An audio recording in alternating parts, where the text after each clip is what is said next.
బంగాళాఖాతంలో వాయుగుండం కొనసాగుతోంది. గంటకు 3 కిలోమీటర్ల వేగంతో వాయుగుండం కదులుతోందని వాతావరణ శాఖ తెలిపింది.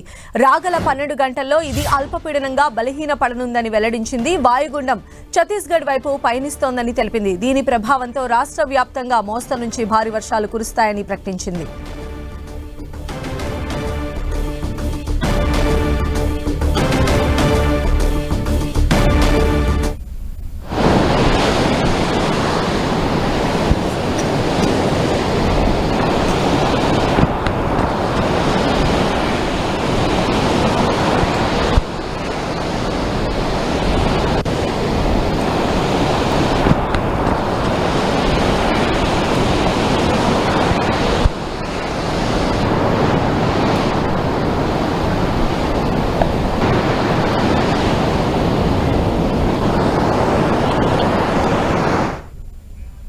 సో బంగాళాఖాతంలో వాయుగుండం కొనసాగుతోంది. మరిన్ని అప్డేట్స్ కూడా తెలుసుకుందాం. మా ప్రతినిధి జార్జ్ మనకు అందుబాటులో ఉన్నారు. జార్జ్, వాయుగుండం ఎఫెక్ట్ అనేది తీర ప్రాంతాల్లో ఎక్కువ ఎఫెక్టెడ్ ఏరియాస్ లో ఉండబోతుందంటే వాతావరణ శాఖ అధికారులు ఏం చెప్తున్నారు? అధికారులు ముందస్తు జాగ్రత్తలు తీసుకున్నారు?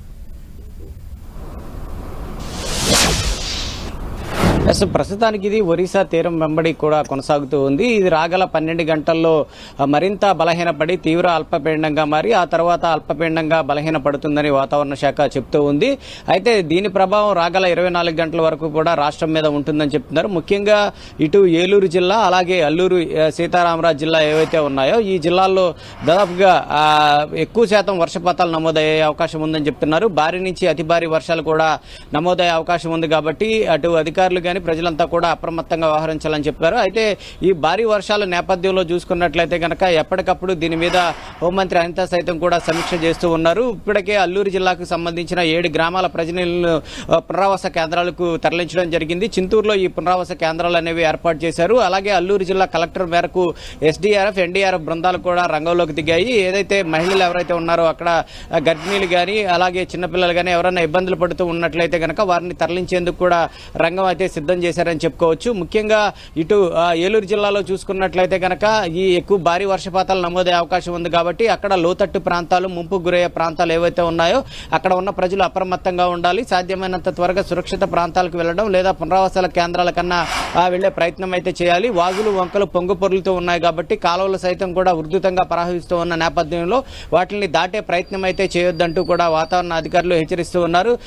నిన్నటి నుంచి చూసుకున్నట్లయితే కనుక ఈ వాయుగుండం ప్రభావంతో ఎడతెరపి లేకుండా వర్షాలు అనేవి కురుస్తూ ఉన్నాయి. రాష్ట్ర వ్యాప్తంగా చూసుకున్నట్లయితే కనుక అన్ని చోట్ల కూడా 12 సెంటీమీటర్లకు పైగానే వర్షపాతం నమోదైంది.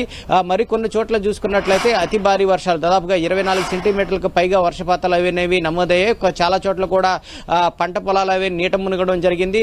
చాలా చోట్ల కూడా చెట్లు అనేవి విరిగి పడిపోయాయి. రహదారులకు ఆటంకం కూడా ఏర్పడింది. ముఖ్యంగా ఏజెన్సీ ప్రాంతాల్లో చూసుకున్నట్లయితే కనుక రాకపోకలకు తీవ్ర అంతరాయం కూడా ఏర్పడుతూ ఉంది. ప్రజలు ఇటు నుంచి అటు వెళ్లాలన్నా అటు నుంచి ఇటు రావాలన్నా కానీ వాగులు వంకలు పొంగి పొర్లుతూ ఉన్న నేపథ్యంలో అక్కడ రాకపోకలకైతే అంతరాయాలు అనేవి ఏర్పడుతూ ఉన్నాయి. ముఖ్యంగా ఈ 2 జిల్లాల్లో చూసుకున్నట్లయితే కనుక ఈ 2 జిల్లాలు ఏవైతే ఏలూరు జిల్లా అలాగే అల్లూరు సీతారామరాజు జిల్లాకు చూసుకున్నట్లయితే కనుక ఆరెంజ్ అలర్ట్ ను జారీ చేశారు. మిగిలిన జిల్లాలు ఏవైతే ఉన్నాయో ఉత్తరాంధ్రకు సంబంధించిన జిల్లాల్లో చూసుకున్నట్లయితే కనుక ఎల్లో మెసేజ్ ను జారీ చేయడం జరిగింది.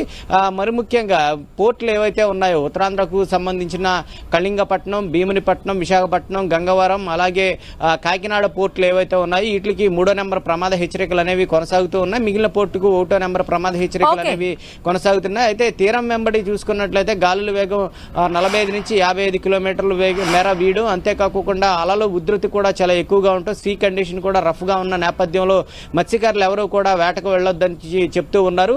దీని ప్రభావం రాగల 24 గంటల వరకు ఉంటుంది. కాబట్టి రాష్ట్ర ప్రజలంతా కూడా అప్రమత్తంగా ఉండాలని వాతావరణ శాఖ చెప్తూ ఉంది. Right George.